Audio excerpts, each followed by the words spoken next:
Então nós vamos gol. Tá, hoje nós temos sobraram 2 questões semana passada, e 49 e 52. Depois a gente emenda, né, embala aqui nas questões de, do 20 aqui, né, dia 20, que é 53 em diante, tá. Semana que vem tem mais um de nível médio, na verdade tem vários de nível médio. Nível médio a gente vai pegar bastante. Buena, então vamos lá. Questão estava aqui na 49. Buena, também é uma questão que, eh a gente vai estabelecer relações, né, estabeleceremos relações, de conceitos entre ela, mas tem uma memorização aqui que é importante a gente ter, tá. Mas vamos dar uma olhada aqui, que acho que uma parte dela vai ajudar bastante a resolver de uma memorização que nós já fizemos há bastante tempo. Considerando, considerando a obtenção do chumbo metálico, então eu quero a obtenção do chumbo metálico, a partir do sulfato de chumbo 2, eh na pasta residual, pelo processo hidrometalúrgico, então eu quero pelo processo tal, pode ter outro processo discutido, mas eu quero esse aqui, hidrometalúrgico, né. E eu quero também sulfato de chumbo 2 na pasta residual. Então se tiver outra coisa que tenha sobrado ou que tenha, né, discutido no texto, o meu foco é na pasta residual, isso é um critério, tem que ser na pasta residual e pelo processo hidrometalúrgico. Então isso é importante ficar sempre frisando. O texto ele pode te apresentar várias linhas depois. Ele pode falar de uma outra coisa que não seja pasta residual, ele pode falar de um outro processo que não seja o hidrometalúrgico, ele pode te levar para o lado que ele quiser. Porém, nós temos que concentrar nossa discussão sempre em cima daquilo que ele deu no comando. E o comando é pasta residual, processo hidrometalúrgico. E ele quer saber que as etapas um, 2 e 3 objetivam o quê? O que eles querem, né? O que a etapas um, 2, 3 elas querem, o que elas fazem. Né, então o que acontece nas etapas um, 2, 3, levando em consideração, eu quero obter o chumbo metálico a partir do chumbo de sulfato de chumbo 2, pasta residual pelo processo hidrometalúrgico. E aí e aí, mais uma vez, aparece quem? Sulfato. O cara fala, mas o cara é louco.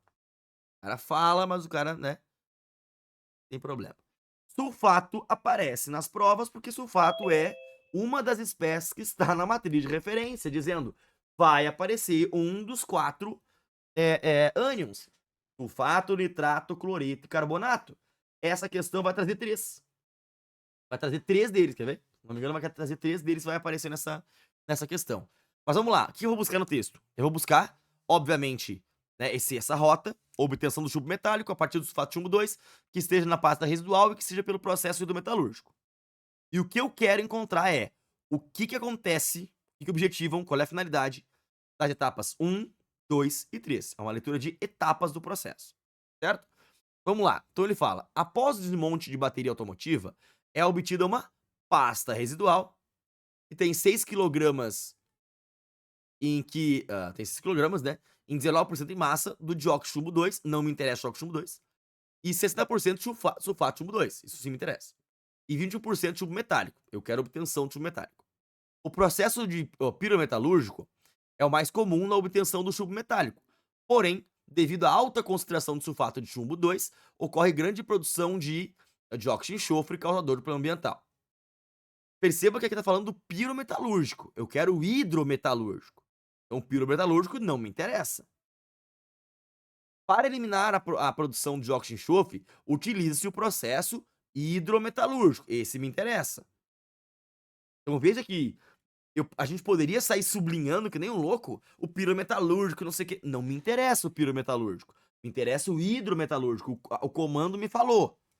Eu vou no comando. Constituído de 3 etapas. Opa, eu quero saber as 3 etapas. No qual, o sulfato de chumbo 2 reage com carbonato de sódio a 1 mol por litro, né? Enfim, reage com carbonato de sódio, tá? Obtendo-se um sal insolúvel, etapa 1. Então, etapa 1, tu vai ter um sal que é insolúvel. Beleza? Então, ele pega o sulfato de chumbo 2 e reage com o carbonato de sódio, né, tal. Beleza. É que depois, né, ele é tratado com ácido nítrico e produz um sal de chumbo solúvel, etapa 2. Beleza? E, por eletrólise, obtém-se o chumbo metálico com alto grau de pureza, que é a etapa 3. Então nós temos 3 etapas. A etapa 1 é quando pega o sulfato de chumbo 2 e reage com um carbonato de sódio, que vai ter um sal insolúvel. Beleza? Que depois é tratado com ácido nítrico e obtém um sal solúvel de chumbo, que é a etapa 2. Beleza? E depois, por eletrólise, obtém-se o chumbo metálico com alto grau de pureza.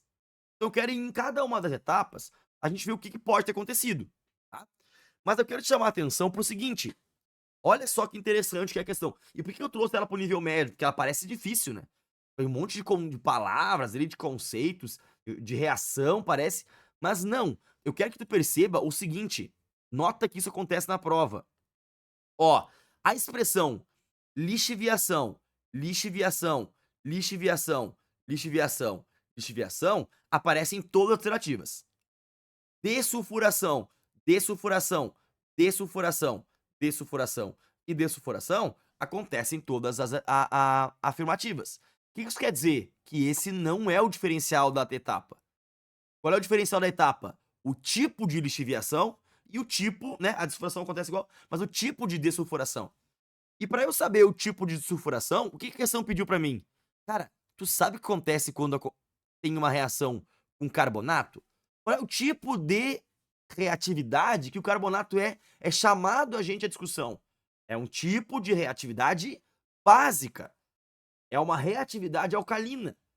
Então isso aqui, mais uma vez, cai questão em que se eu soubesse que o carbonato ele tem uma hidrólise alcalina, carbonato tem hidrólise básica, eu já mato uma parte da questão.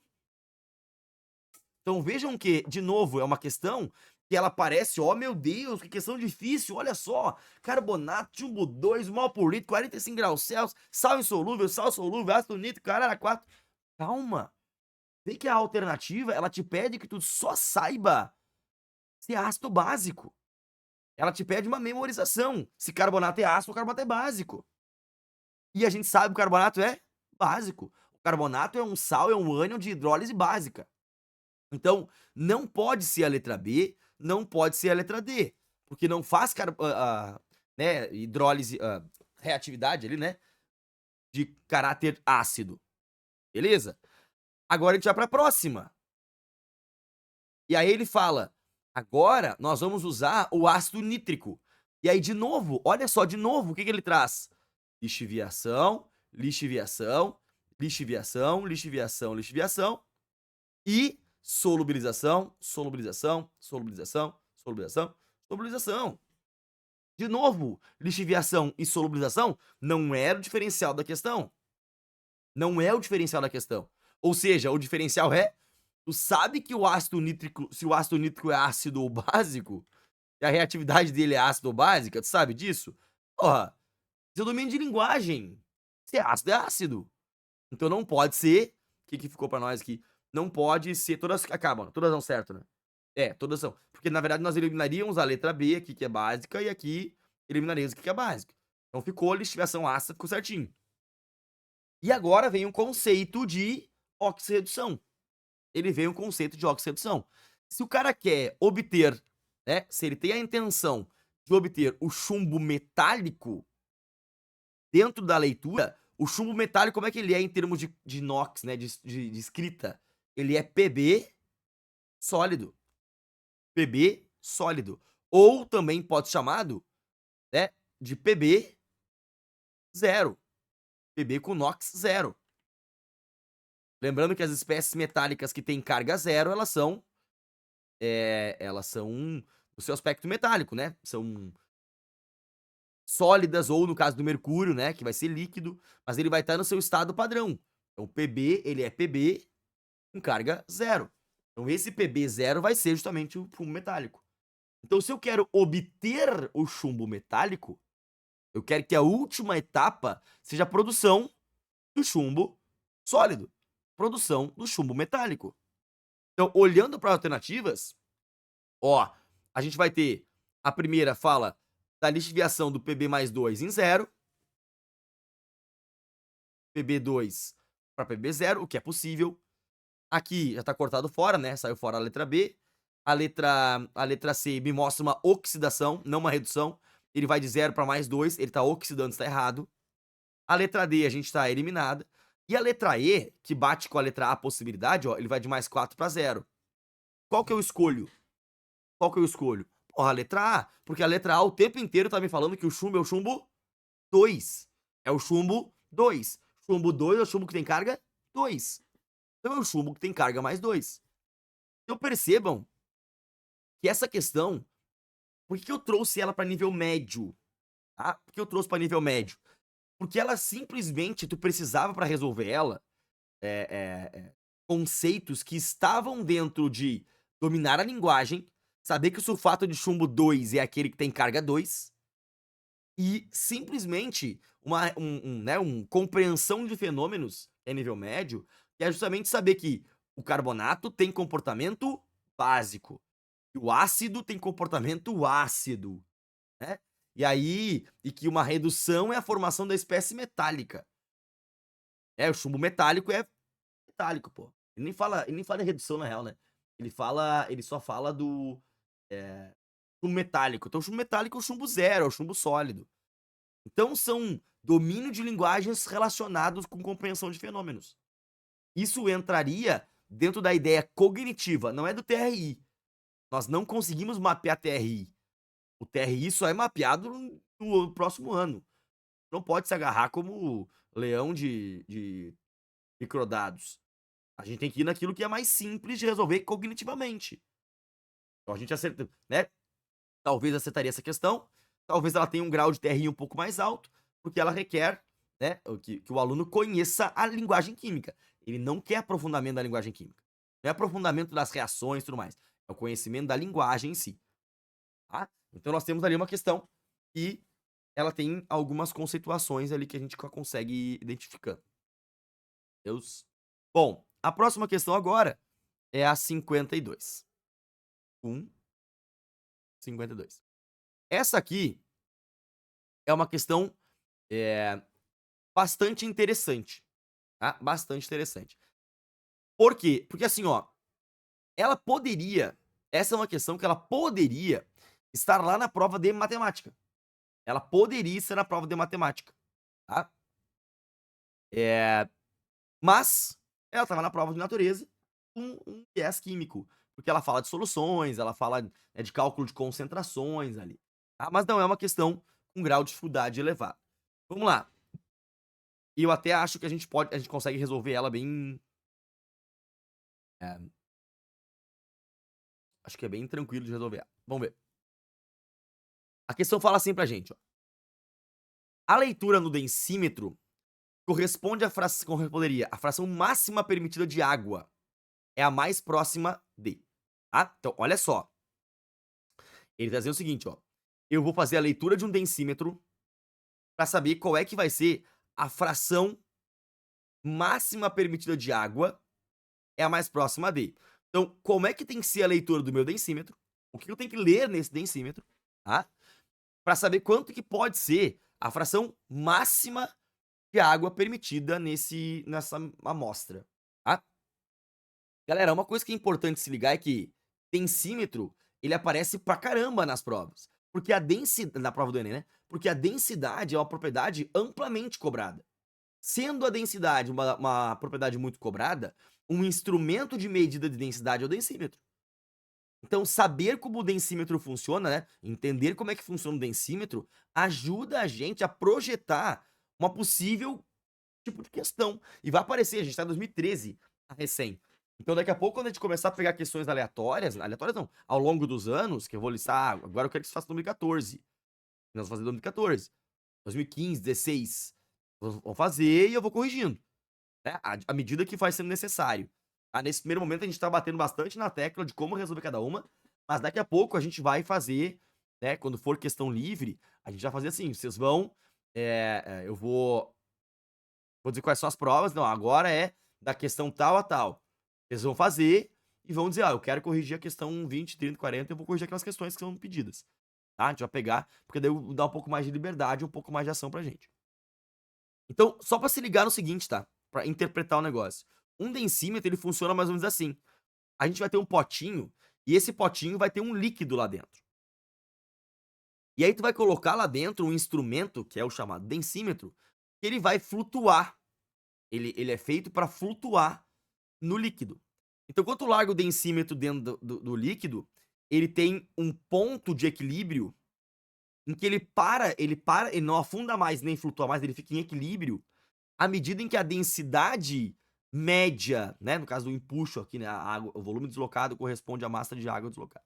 Então, a ideia do empuxo dele aqui, ele vai marcar ele vai marcar o que seria a densidade daquela solução. Então, o quanto o densímetro conseguiu afundar, vai ser medido a densidade que tem aquela solução, aquele líquido ali. Então, o ponto que o densímetro para é a densidade do líquido. Só que se eu tirar esse densímetro e colocar dentro de outra coisa, ele vai afundar mais, ou afundar menos, ou flutuar mais. E isso depende do quê? Depende da densidade do novo líquido. Se liga, se o densímetro está calibrado para uma substância, afundar mais na segunda substância, é porque a segunda substância é menos densa que a primeira. Agora, se eu pegar esse densímetro, colocar num segundo potinho com outro líquido, e aquele densímetro flutuar mais, é porque o segundo líquido é mais denso que o primeiro. Então o densímetro afundou mais no primeiro e flutuou mais no segundo. Então o densímetro tem essa ideia de flutuabilidade, dependendo da densidade do material em que a gente está testando, certo? Bom, então essa é a função do densímetro. A função é marcar a densidade de uma amostra, tá? Então eu quero saber na leitura do densímetro que vai corresponder à fração máxima de água permitida, tá? Mais perto de quanto? E o densímetro marca a densidade, né? Marca a densidade. Então ele vai dizer assim, ó, os densímetros instalados nas bombas de combustível permitem averiguar se a quantidade de água presente no álcool hidratado está dentro das especificações permitidas pela Agência Nacional do Petróleo. O volume máximo permitido de água no álcool é de 4,9%. Então, o volume máximo permitido de água é de 4,9%, certo? Então, eu quero só que tu enxergue uma coisa, tá? Eu quero que tu enxergue uma coisa. Vale muito lembrar que a prova, escuta bem, a prova de química é um mantra quase. Não quer saber se tu é foda em matemática. Então, por muitas vezes, a gente vai resolver questões que tu consegue pela lógica matemática sem precisar se matar calculando. E esse tipo aqui de questão, que é um tipo de questão de percentual de álcool na água, e isso é uma aposta, tá? Eu faço uma aposta para os próximos anos, que é alguma discussão sobre o álcool 70. Porque a pandemia teve aí, o Banco Nacional de Itens sempre, né, tem criação de questão, o álcool 70% ele foi na pandemia, então muito possivelmente vai aparecer uma questão em algum momento, seja esse ano, seja no próximo ano, sobre o álcool 70. Entender o que é álcool 70, calcular, muito possivelmente, que nem essa questão aqui, tá? Então ele tá me dizendo que a quantidade, o volume máximo permitido, ou seja, o volume de água que eu vou colocar, é de água no álcool, é de 4,9%. A densidade da água e do álcool são 1 grama por ml para água e 0,8 grama por ml para o álcool, certo? Bom, a gente tem 2 caminhos. Primeiro caminho, calcular, fazer um cálculo, né, que seria aquela coisa, a densidade total é igual à massa total dividido pelo volume total. Isso é o cálculo. Mas eu quero que a gente entenda, quando ele me fala que eu tenho uma quantidade percentual de álcool, de água, né, 4,9, 5%. Basicamente, 95% vai ser álcool, e 5% é água, tá? Olha lá. E quando eu tenho uma mistura, a gente fala que a densidade de uma mistura é sempre uma densidade média, né? As misturas homogêneas, a densidade de uma mistura homogênea é sempre a sua densidade média. Então, olha só, se eu tenho a água tendo 1 grama por ml, pensa comigo, se a água tem 1 grama por ml e o álcool tem 0,8 gramas por ml, o que isso quer dizer? Isso quer dizer Isso quer dizer que a densidade total vai ser uma média ponderada da densidade da água e da densidade do álcool, certo? É uma média ponderada. Quem tiver mais vai levar a densidade média para mais perto de si, correto? Tá. Então, se eu sei que a densidade do etanol ela vale 0,8 grama por ml, e eu sei que a densidade da água ela vale 1 grama por ml, tu concorda comigo que a metade entre eles seria 0,9 grama por ml? Se eu tivesse, olha só, se eu tivesse 100% álcool, a densidade seria 0,8, certo? Se eu tivesse 100% de água, a densidade seria 1. Então, 100% álcool seria 0,8. 100% água seria 1. Se eu tivesse uma densidade de 0,9 grama por ml, qual seria a quantidade de água e de álcool? Seria 50%, correto? Então, nota comigo. Faz sentido a densidade da mistura ser 1,8? Não, porque a densidade é uma densidade média. A densidade média sempre está menor que a maior e maior que a menor. É entre os dois, porque é uma densidade média. Então não tem sentido ser 1,8 e nem ser 0,20. Porque 0,20 é menor que a do álcool e 1,8 é maior que a da água. Então não faz sentido matemático. Não, matemático até tu pode achar de alguma forma, mas é uma média ponderada, não faz sentido também matemático. Mas não faz sentido se tu pegar e simplesmente somar as densidades. Não faz sentido porque a densidade média é um recálculo. Então tu nota que não é nem 50%. Então isso quer dizer, não pode ser nem 0,90, porque eu tô falando de 5%. Agora tu tem duas possibilidades lógicas. Ou ser letra B, 0,81, ou ser letra D, 0,99. Mas daí eu te pergunto, quem é que tá a maior quantidade? Cara, isso é média ponderada, isso é lógica matemática. Quem está em maior quantidade? O álcool. Se o álcool está em maior quantidade, quem é que leva a densidade para mais perto de si? O álcool. Então a letra B é aquela que se materializa como a resposta mais coerente, porque eu tenho maior concentração. Se 4% é água, 5% é água, 95% é álcool, é etanol. Eles chamam de álcool anidro aqui na questão. Então é álcool anidro. Então a gente está falando que nós temos aqui uma densidade média, uma densidade de média ponderada. É uma densidade média ponderada. Então aqui nós temos a possibilidade de resolver a questão sem obrigatoriamente fazer cálculo. Pode entender o que significa a densidade média. E aí a gente chega na resposta de maneira muito mais simples. Ah, senhor, mas eu quero calcular. Eu quero calcular. Bom, mas aí é uma sofrência. Calcular aqui é uma sofrência. Por quê? Porque a gente tá falando o seguinte, né? A gente tá falando de o volume máximo permitido de água no álcool, 4,9%. Então, o máximo possível em 100 ml é 4,9 ml de água. Então, olha o que a gente teria que fazer, tá? Nós teríamos que calcular a massa de água por esse sistema, sabendo que o volume de água usado, ele foi igual a 4,9 ml, enquanto o volume de álcool, ele foi usado 95,1 ml. Então eu teria que descobrir qual é a massa de água e qual é a massa de álcool. Aí alguém pode perguntar assim: "Tá, senhor, mas por que tu botou 95,1? Porque é porcento, né? Eu estou supondo, isso é muito possível, trabalhar com 4,9 e 95,1 como 100 ml.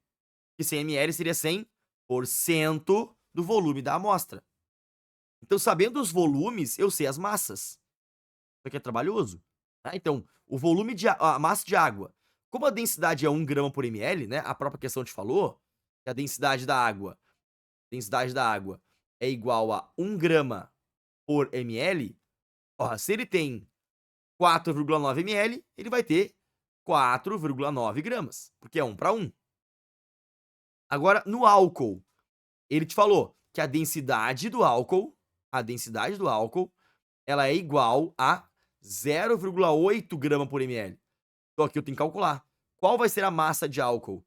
A massa de álcool é 0,8 grama por ml vezes o 95,1. E aqui eu tenho um tratamento matemático, né? ml. Então aqui eu teria que fazer matematicamente. Quanto que vai dar isso aqui? Ó, tu vai ter então 95,1 vezes 0,8. Isso é 76,1 aqui, só pra não. 76,1. Apesar que o vírgula 1 nem precisa trabalhar, né? Pela distância entre as respostas, nem precisa trabalhar. O cara faz 95 mesmo, né? Só por 95 já é bem suficiente. Como eu não resolvo por cálculo, assim, eu acabei nessa questão ponderal, assim, eu mal resolvo por cálculo, a gente olha muito por lógica, eu acabei nem 76 trabalhando. Então 76 aqui seria o volume, né? E aí o que a gente vai ter? Tá? Olha só, 76 gramas, na verdade. Agora tu tem basicamente 5 gramas de água e 76 gramas de álcool. Agora eu posso fazer, densidade total vai ser igual, massa total, 76 mais 5, isso é 81 gramas. Volume total, que tá aqui, né, volume total, 100 ml. E aí matamos. 81 sobre 100, isso é 0,81 grama por ml. E aí corroborando com a ideia de que é a letra B. Então percebam, a gente pode calcular? Pode. Densidade média é uma média ponderada. Trabalha com média ponderada. Quem tem mais leva a densidade mais perto de si. Só que, cara, quando tu tem esse pensamento, tu olha pra questão. Tu olha pra ela e tu tem noção da possibilidade. Tem uma plena noção da possibilidade de quanto deve ser mais ou menos a densidade do negócio. Tá? Então isso é importante que vocês façam. Olhem primeiramente por uma linguagem lógica matemática. Não sai calculando enlouquecidamente. Tá? Dá pra gente resolver por muitas vezes só na interpretação. Bom, vamos lá. Questão 53. Mais uma questão. Que traz quem? Quem? Carbonato. Mais uma questão que traz carbonato. Mais uma questão que corrobora com a ideia. Nós estamos a recém 2013. E olha quantas questões a gente já trouxe falando do carbonato. Por quê? Porque dos 4 ânions para a prova, sulfato, nitrato, carbonato e clorito, o carbonato é o único ânion que hidrolisa, que reage com água e forma alteração de meio de pH. É o único ânion. Sulfato não faz, nitrato não faz, cloreto não faz. O único que faz é carbonato. Então ficar ligado no carbonato é uma carta na manga. É uma carta na manga que a gente tem. Tá? Vamos lá. Então a questão fala assim: o que a pessoa irá observar à medida que expira no recipiente contendo essa solução? Então vamos ver. Primeira coisa. O que a pessoa irá observar? Então é uma dúvida que ela tem, né? Então, qual é que vai ser a observação dela? Então a pessoa irá observar. Então a gente tem que pensar na questão visual, né? Lembra a questão visual, muito possivelmente.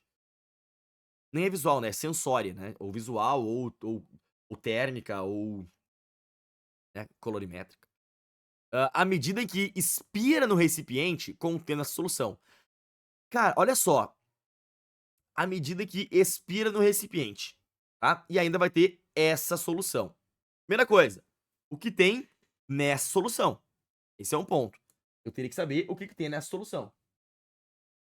Sabendo o que tem nessa solução, aqui tem um ponto importante de pensar, tá, pessoal? Quando ele fala à medida que expira, tá ligado que expirar é soltar o ar do corpo, né? O cara inspira, puxa o ar pra dentro, rola a respiração e ele expira. Quando a gente fala em expirar, qual é o gás predominante na expiração que vem do metabolismo, né? Ele é o CO2. Então, só pelo fato de expirar, eu sei que a questão comenta sobre, a questão fala sobre, mas isso é uma coisa de ficar na cabeça já.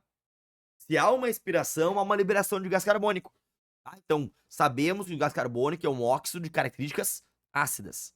O gás carbônico é entre ele e o...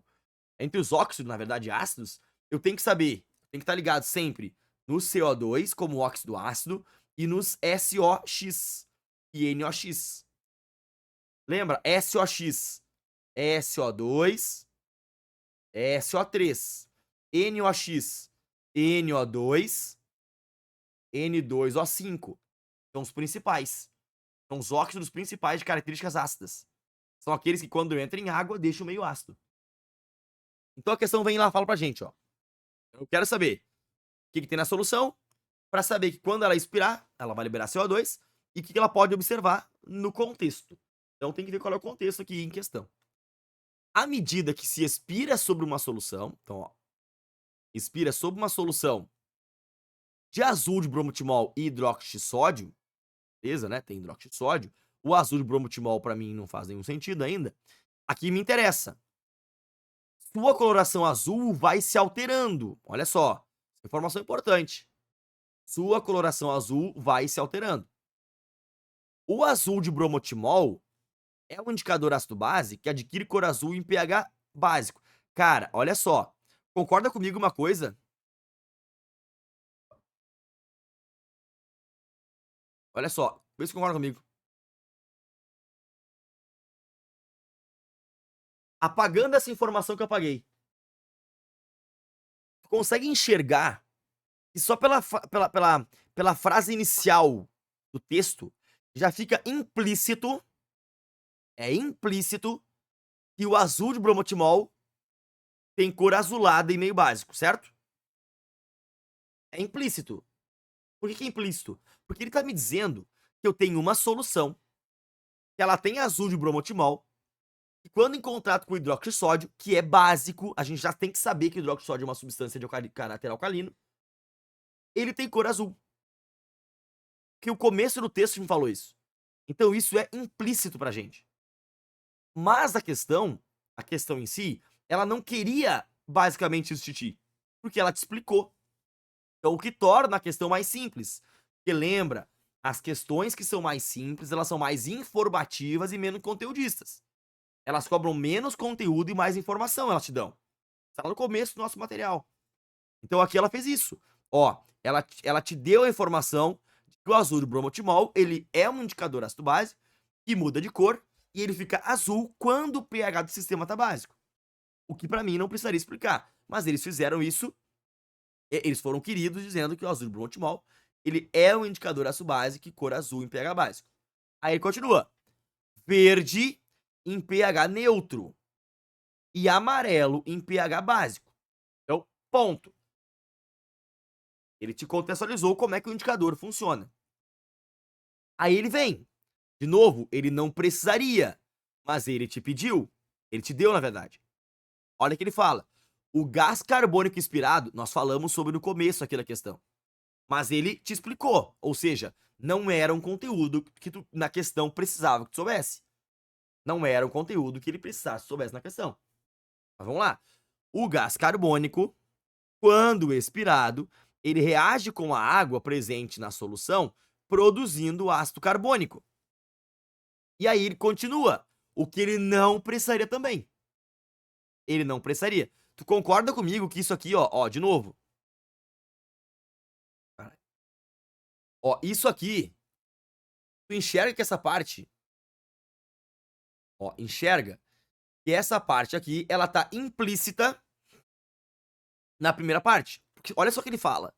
À medida que se expira sob uma solução de azul de bromotimol e hidróxido de sódio, a coloração azul característica vai se alterando. O que quer dizer isso? Que, por tu ter expirado naquela solução, o azul começou a alterar, porque houve consumo da base. Houve consumo do hidróxido. Então isso é implícito. Só que o texto foi lá e te explicou. O texto te comentou o que aconteceu. E ele vai dizer: este, no caso ácido carbônico, vai reagir com NaOH, produzindo bicarbonato de sódio. O que isso quer dizer? Consumindo, ele vai consumindo a base. Então ele vai expirar CO2, vai consumir a base. Vai eliminar a base. Lembra, Miguelito? No presencial, foi aquele que eu fui soprando, parece um bong, soprando aquele rosinha, e aí conforme eu soprava o rosinha, ia consumindo aquela cor rosa da solução. Por quê? Quanto mais eu soprava, mais eu borbulhava gás carbônico, e o gás carbônico é ácido, consumindo a base, mudando a cor do indicador. Naquele caso, o indicador era fenolftaleína. Nesse aqui, é azul de bromotimol. Ah, mas eu tinha que saber da azul bromotimol? Não. A questão te falou. Então, o que a questão ela vai te mostrar, né? Ó, ela te mostra que quando tu pega CO2, reage com água, forma um ácido carbônico, o ácido carbônico reage com o hidróxido de sódio e consome, elimina aquela base, certo? Elimina a base. Bom, vamos lá. Então ele quer saber o que a pessoa vai observar em termos muito de cor. Porque o texto deu ênfase em cor, né? Então vai ser em cor muito possivelmente. E ele fala lá, vamos lá. A gente já sabe isso aqui, ó. Ele é azul em básico, verde em neutro e amarelo em ácido. Então, à medida que ela vai expirando, né, vai borbulhando gás carbônico na solução, a solução vai mudar de cor de azul para verde. Deixa eu ver. De azul para verde. Sim, possivelmente sim. E, em seguida, de verde para amarelo. Amarelo é ácido. Possivelmente sim. Vamos ver se outra questão tem um pouco de contexto, né, mais discutido. Com o acréscimo de gás carbônico, o pH da solução irá reduzir até tornar-se neutro. Em seguida, um excesso de gás carbônico tornará o pH da solução ácido. Porra, tá certo, né? Conforme aumenta o gás carbônico, o pH vai reduzir, porque ele estava básico. Então ele vai diminuir, certo? Até tornar-se neutro. Sim, a próxima etapa depois do básico é neutro. Depois, se eu continuar borbulhando gás carbônico, o pH da solução vai ficar ácido. Sim, cada uma das etapas da resposta, a letra A, me parece certa, dentro do que o texto falou. Vamos ver as outras. Nunca marca de primeira, né? A solução somente terá sua cor alterada para azul, de azul para amarelo, pois será formado um excesso de gás carbônico no recipiente, o que reduzirá bruscamente. Aí viajamos. Tem o verde porque a gente vai passando de cor para cor, né? Ainda mais que o gás carbônico é um ácido fraco, né? O ácido carbônico é um ácido bastante fraquinho. Como ele vai sendo fraquinho, ele vai consumindo devagarinho a cor. Então isso aqui não vai se tornar somente para direto azul, né? Não vai ter o verde, claro que vai ter. A cor da solução não será alterada com o acréscimo do ácido carbônico, será sim, né? Porque vai ficando o ácido meio. A solução mudará de azul para o verde e em seguida de verde para azul. Azul para verde, básico para neutro, e em seguida de verde para azul, voltando a ser básico de novo.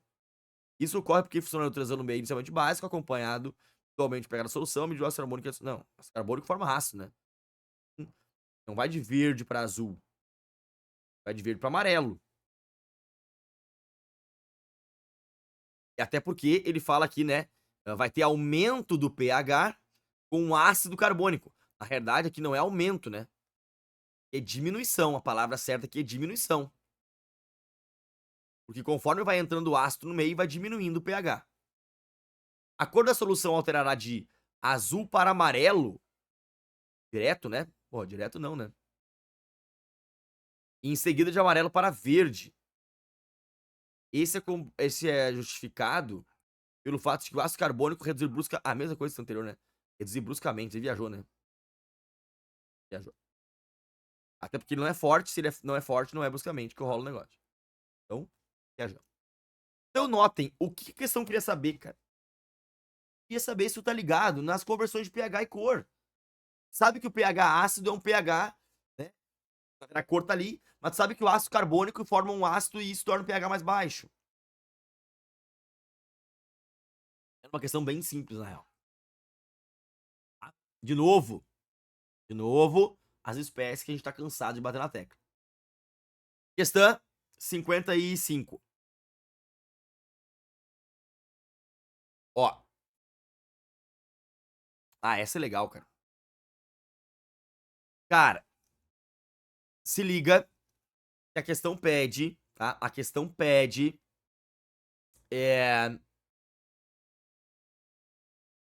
ela pede no contexto. Ela pede no contexto, tá? No contexto da questão. E, obviamente, uma característica é uma propriedade material. Olha só, nessa aplicação, cara, olha o que ela fala de começo. É nessa aplicação. Não é em qualquer outra que tu pense, é nessa aplicação. É na aplicação em questão. O uso do PET é vantajoso, por quê? Tá? Eu vou usar o PET, e o PET é um polímero altamente conhecido, é garrafinha lá de refrites. É um garrafinha de refri, cara. Então, nessa aplicação, eu tenho que ver que a aplicação é essa, tá? Tá ligado, né? Nessa aplicação, o, o uso do PET é vantajoso, beleza? Já sabe que é vantajoso. Por quê? Por que que ele é vantajoso o uso do PET, certo? E é nessa aplicação, pelo amor de Deus, bater 3 vezes na tecla, porque daqui a pouco o cara vai olhar pra alternativa e pensar, pô, mas é legal fazer isso mesmo, né? Pra letrar, o cara olha pra letrar e fala, porra, é legal, cara. É legal fazer isso. Porra, e se é legal fazer isso, mas é ligado no contexto, às vezes não é ligado no contexto. Tá? Vamos lá.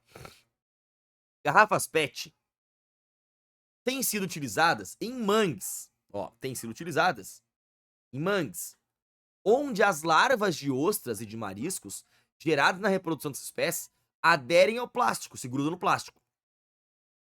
As garrafas são retiradas do mangue, limpas daquilo que não interessa e colocadas nas fazendas de criação no mar. Tá? Então, olha só. Então, a garrafa PET é usada em mangue, onde, né, as larvas de ostras e de mariscos, geradas na reprodução das espécies, aderem ao plástico. Né? Elas vão se grudar no plástico lá, beleza. As garrafas são retiradas do mangue, né, tira-se do mangue, depois são limpas daquilo que não interessa, né, são retiradas do mangue, limpas daquilo que não interessa, e elas já são colocadas, olha só, já são colocadas nas fazendas de criação, que é no mar. Colocadas nas fazendas de criação no mar. Tá? Então percebam, ela é retirada, ela é colocada no mangue, né, aquela região do mangue. As larvas de ostras e mariscos que são geradas na reprodução das espécies vão estar aderidas ao plástico, né? Vão se grudar no plástico lá. Depois a garrafa inteira é retirada do mangue, tira-se aquilo que não interessa, mas as larvas de ostras e mariscos ficam na garrafa, sai do mangue e vai pro mar, que é onde ela vai continuar fazendo de criação. Tá? Então esse é o contexto. Aí vem a questão. Diminui o consumo de garrafa plástica. Cara, tu pensar que não tem nada a ver com as calças, né? Tem nada a ver uma coisa com a outra. Não é uma medida para diminuir consumo de garrafa plástica. Isso que estão fazendo não é uma estratégia de redução de consumo. Isso é uma reutilização. É reutilizar. Dentro dos R's lá, o reciclar, reutilizar e reduzir, isso aqui é uma reutilização. Eles estão usando para outra finalidade que se destina. Diminuir. Uma pessoa mais desavisada pode pensar: nossa, é vantajoso usar o PET porque vai diminuir. É importante, na verdade, diminuir o consumo de garrafa PET. Mas isso não tem nada a ver com o contexto. O contexto é completamente fora. Então, isso está completamente errado dentro do contexto da ambiental. Certo? Bom, aí vem a letra B. A letra B diz assim: possui resistência mecânica e alta densidade. Aí nós temos que reportar a propriedade do material. Tu sabe o que é uma garrafa PET? Tu sabe que em termos mecânicos ela não tem resistência. Tu amassa, tu fustrica nela. Mecanicamente ela não tem grandes resistências. E muito menos uma densidade elevada. Muito menos uma densidade elevada. Certo? Então, e outra, o texto da questão não me dá nenhuma ênfase nesta característica, nas duas características. O contexto da questão em si. Tá? Mas vamos supor que tu ficou na dúvida porque é uma questão que fala de propriedade. Que fala de propriedade, né? Uma possível propriedade. Então eu vou deixar em branco pra gente confrontar duas possíveis. Ou mais possíveis. Letra C, decompõe-se para formar petróleo a longo prazo. Cara, qual o sentido disso pro mangue? Pra vantagem do mangue, né? Porra, não tem nada a ver com as causas aqui também, né? Então não tem nada a ver a ideia de que ela vai se decompor pra formar petróleo a longo prazo. Até porque não é vantajoso do mangue isso. Não pra nada isso, né? Formar novo petróleo, quando é que vai? Qual geração? Tem sentido isso. E aí vem, né, uma briga por causa do uso do petróleo, né?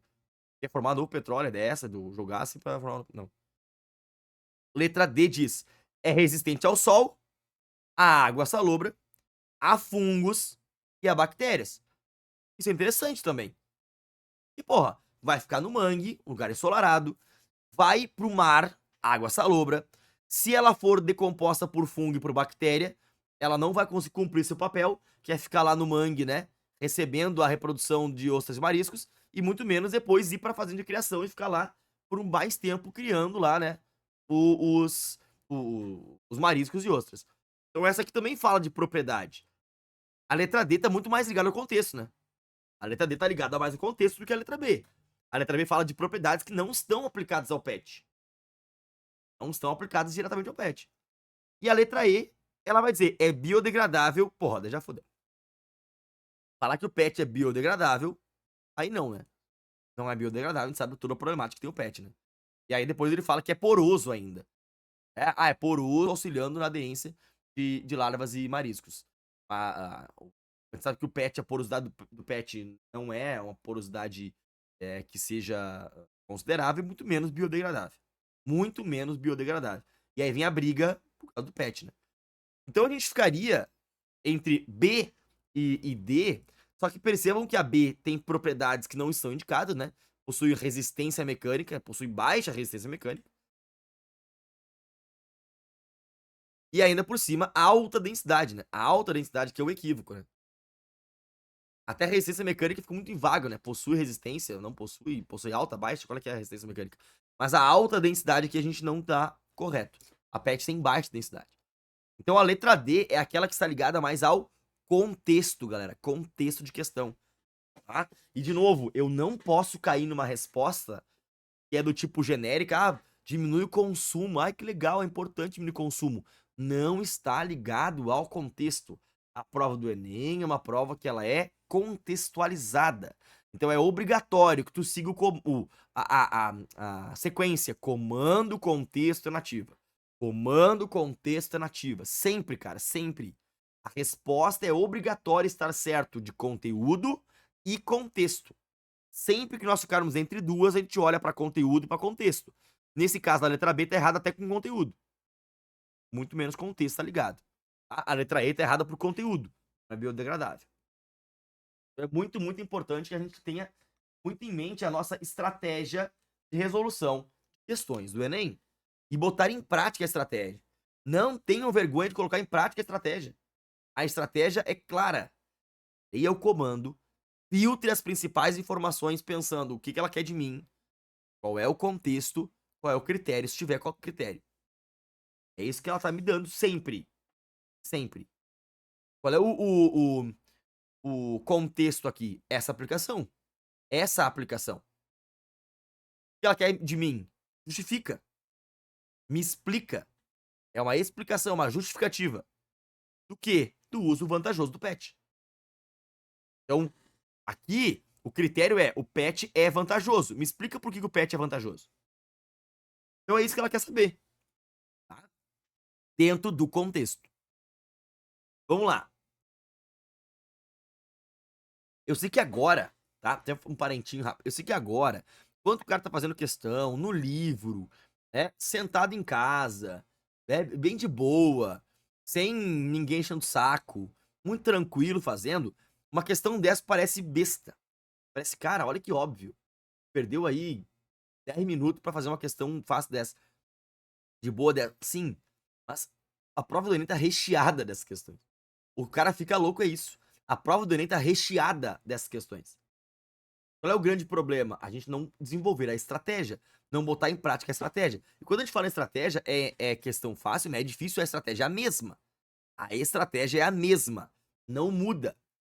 Então é pra garantir que Se eu fizer questão fácil, questão média, questão difícil, eu vou manter uma lógica de resolução em 423 questões, acho que é isso, 420 e poucas questões. Cara, ao final de 420 e poucas questões que tu botou em prática o mesmo jeito de fazer, a hora que tu sentar a bundica na cadeira na prova do Enem, tu vai fazer a mesma coisa. Conte, com, comando, contexto, alternativa. Eu só marco a alternativa que está certa com conteúdo e certa com contexto. Cara, tu não faz diferente disso. Qualquer coisa diferente disso, tu tá pedindo pra errar. A prova do Enem é uma prova contextualizada. Né, Calzinha? Não rateia. Vamos lá, Pode 58. deixar, senhor. Pode deixar, né? Pode Pode deixar. deixar, nunca mais vou tirar nota ruim na tua prova. É, pode deixar. Vamos lá. A questão vai trazer pra gente o seguinte.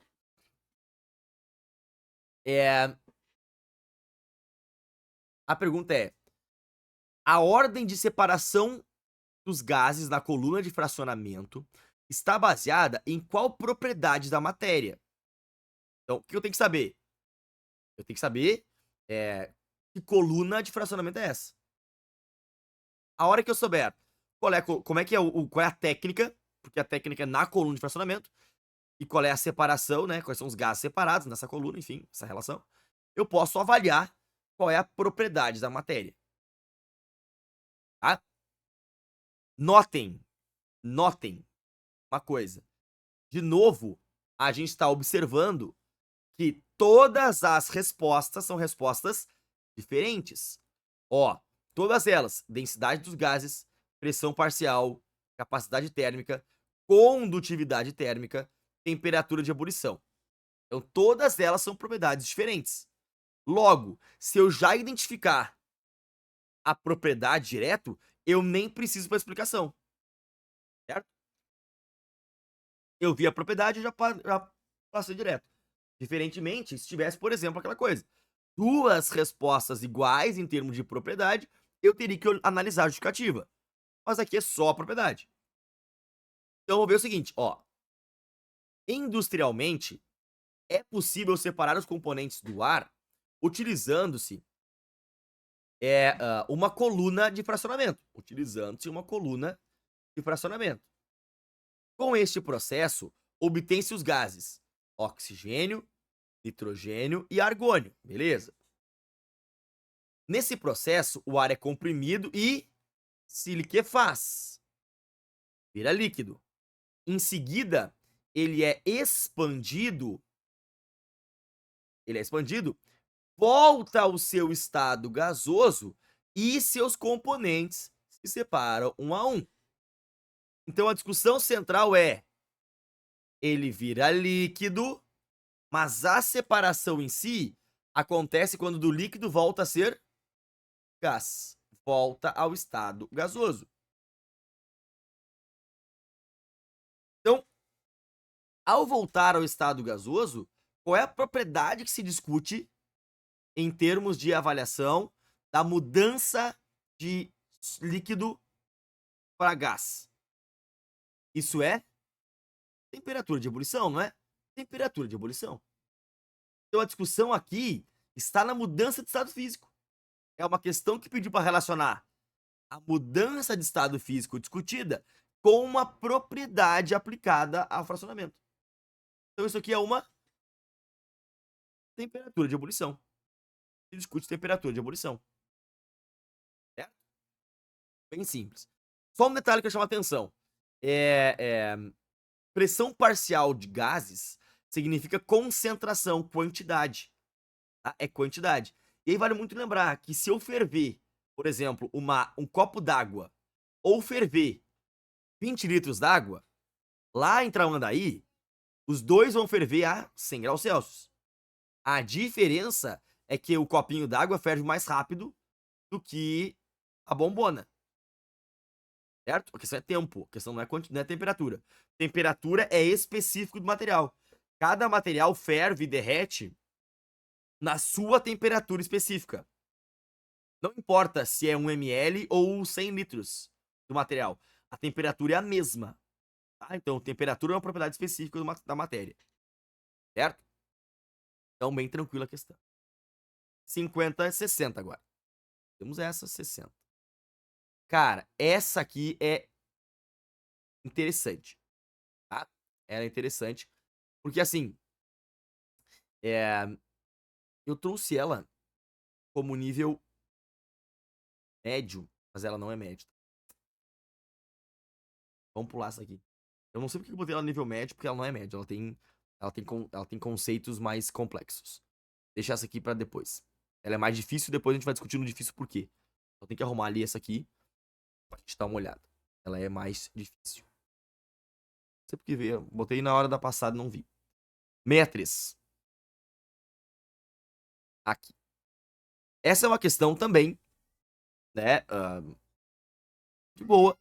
Ela vai ser relacionada como média porque a gente tem que estabelecer uma relação. Sempre que a gente estabelece uma relação entre conceito e aplicação, né? A gente vê uma causa-consequência, isso geralmente é nível médio, né? Tem que pensar um pouco mais cognitivamente. Não é TRI, é cognitivamente. Então ele fala assim, ó. Essa malformação congênita ocorre porque esses enantiômeros alguma coisa, tá? Primeira coisa, eu tenho que ver qual é que é a tal malformação congênita. Qual é que é essa malformação congênita? Para então relacionar com esses enantiômeros, tá? Mas ocorre por quê? Então, haverá uma malformação e será por consequência dos enantiômeros. Por quê? É uma explicação, uma justificativa. E sempre que é uma justificativa, né, geralmente questão de nível médio mesmo. Então, vamos lá. A talidomida é um sedativo leve e muito utilizado no tratamento de náuseas comuns no início da gravidez. Não interessa aqui nada. Quando foi lançada, era considerada segura para uso em grávidas, sendo administrada como uma mistura racêmica. Racêmica. Eu tô marcando isso porque enantiômeros e mistura racêmica estão ligados ao conceito de estereoisomeria, isomeria óptica. Isomeria espacial, na verdade. Isomeria, na verdade, isomeria óptica em si. Isomeria óptica. Então ela te pede uma conceituação. Enantiômeros, mistura racêmica é uma mistura de enantiômeros, né? Em mesma proporção. Composta pelos seus dois enantiômeros. Tá ali, já falou direto. Composta pelos seus dois enantiômeros. O chamado R e o chamado S. O R é aquele que tem uma conformação, né, com maior prioridade para a direita, uma conformação espacial, que é R, né, de rectus, de direita. E o S de Sinister, de quem... Porque, tá ligado que essa nomenclatura é bem foda, né? Mas essa nomenclatura, ela foi atribuída há muito tempo atrás, e dito que quem escrevia com a mão direita era reto, era correto, era certo, era normal.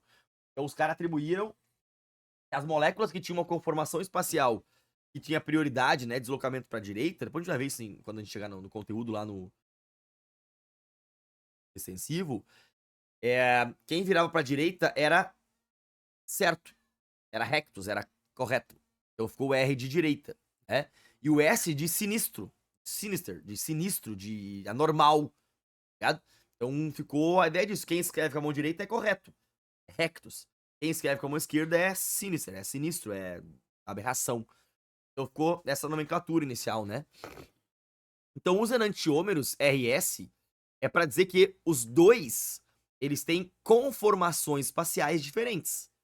Um é para um lado e o outro é para o outro. É tipo uma chave. Quando tu olha uma chave de frente, tu vê que um tem uma bolinha para um lado, uma curvatura, né, ele tem organização espacial diferente. Então eles têm ali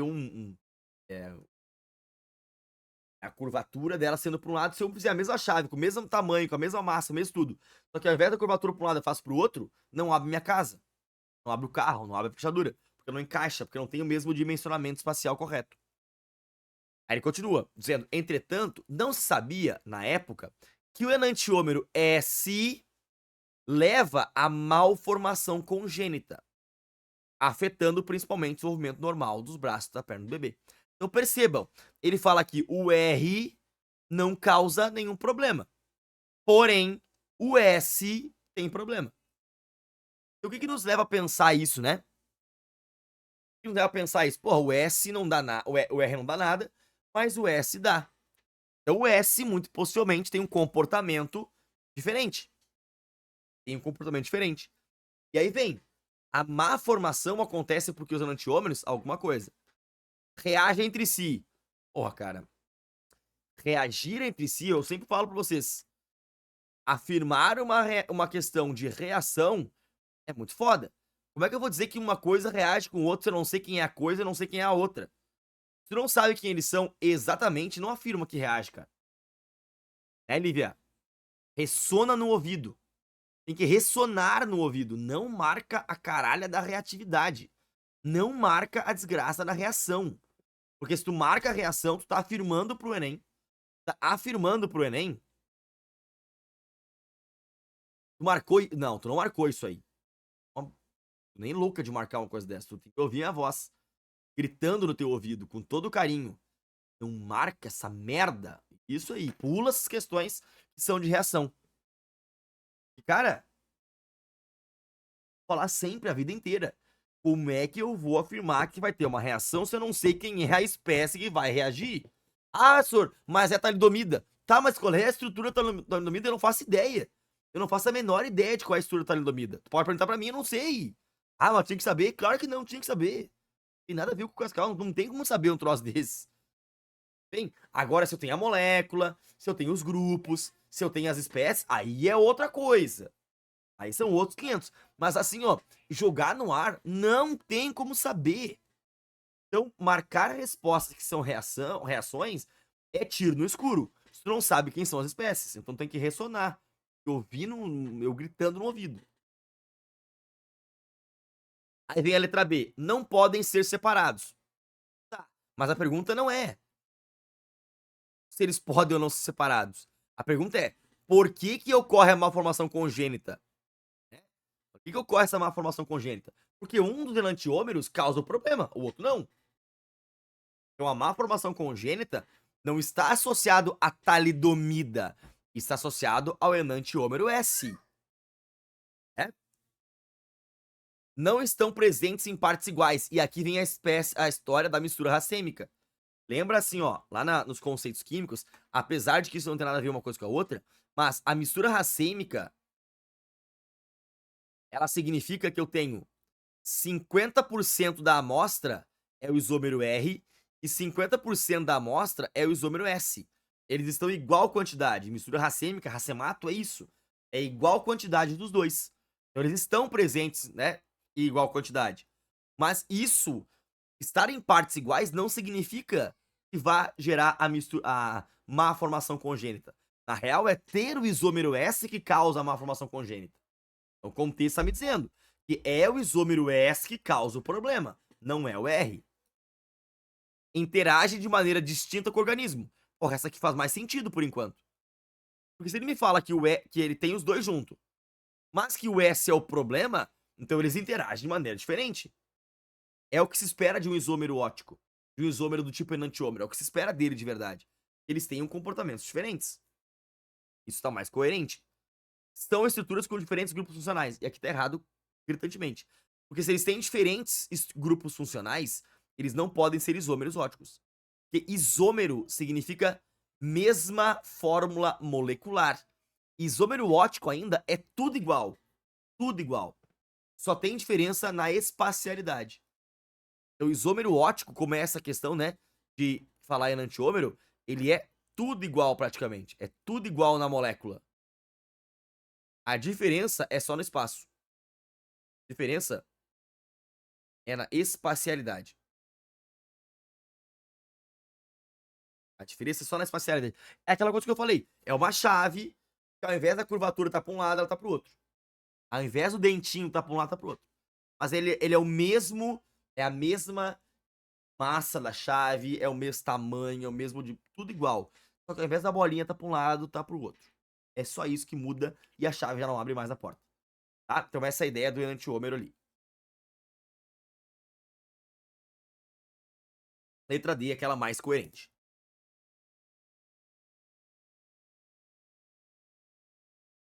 64.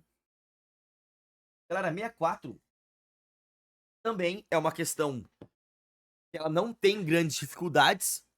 O único detalhe da questão é que aqui nós teríamos uma leitura de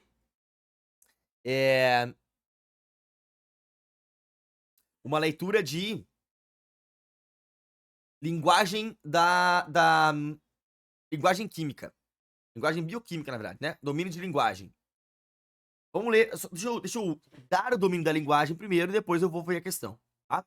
Quando a gente olha para essa tabela, a gente vai perceber que é uma linguagem que talvez a gente não tenha visto, talvez, não sei, né?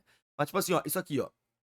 Esse C14 2.0, C16 2.0, C18 2.0, C18 2.1, 2.2, 2.3.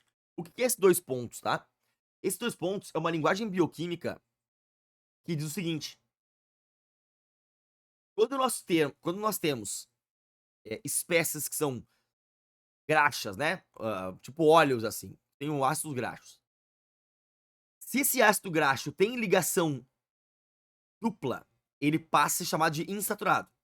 Se ele só tem ligação simples, ele é saturado. Então, quando ele tem ligação dupla, ele pode ter mais de uma, ele pode ser poliinsaturado.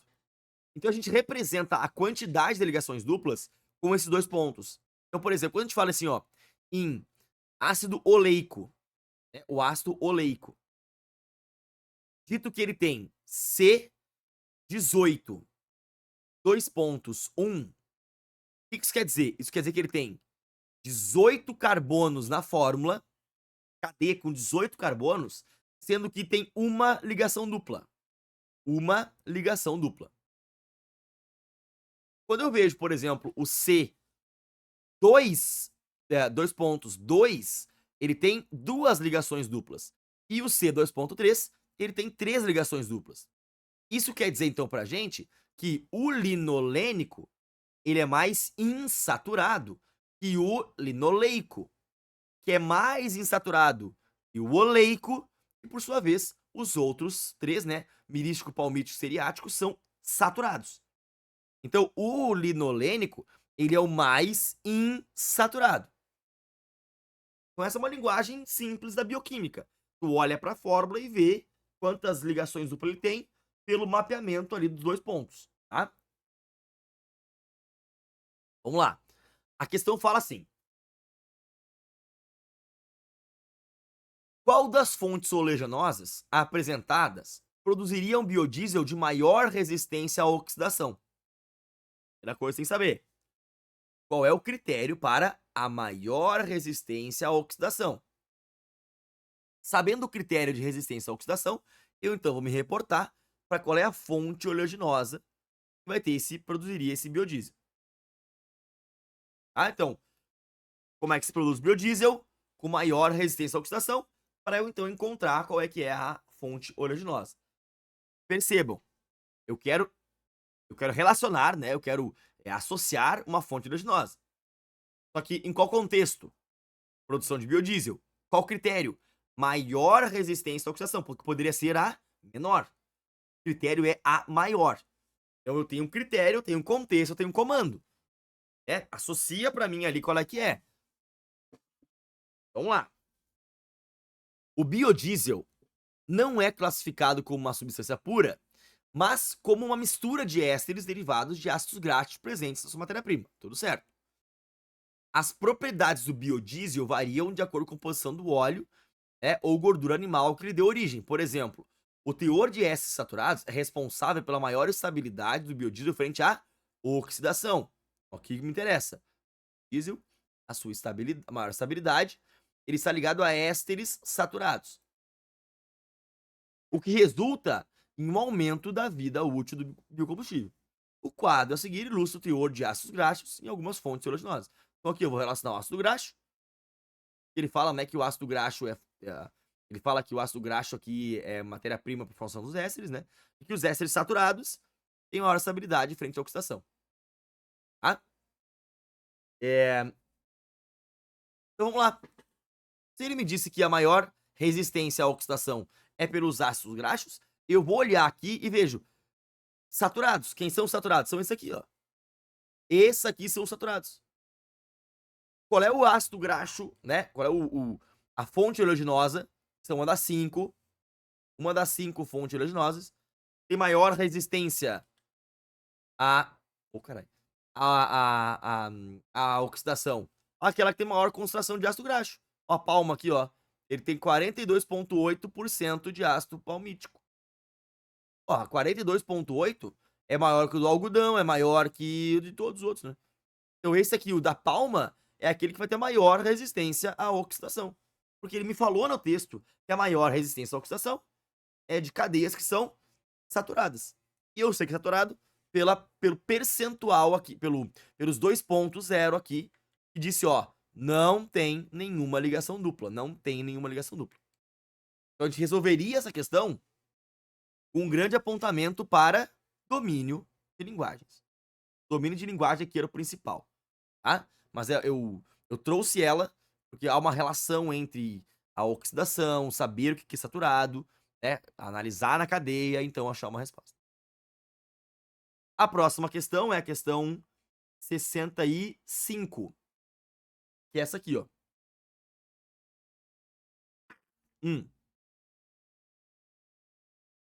Vamos lá.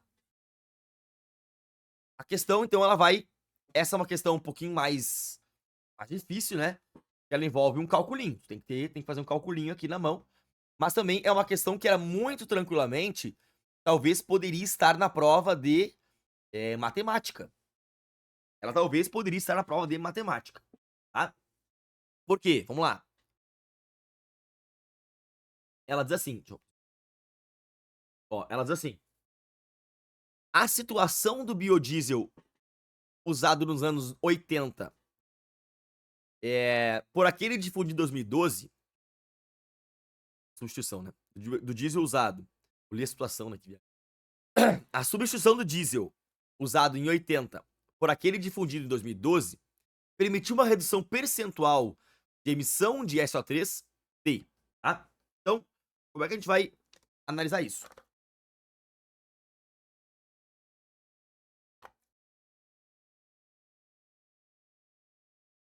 Eu tenho que saber sobre qual é que era o diesel usado em 80, como é que era o diesel usado em 2012, para comparar uma redução percentual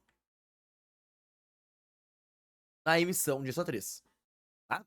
Sendo diesel, tem enxofre, e tendo enxofre forma SO3. Então aqui não tem muito mistério, né?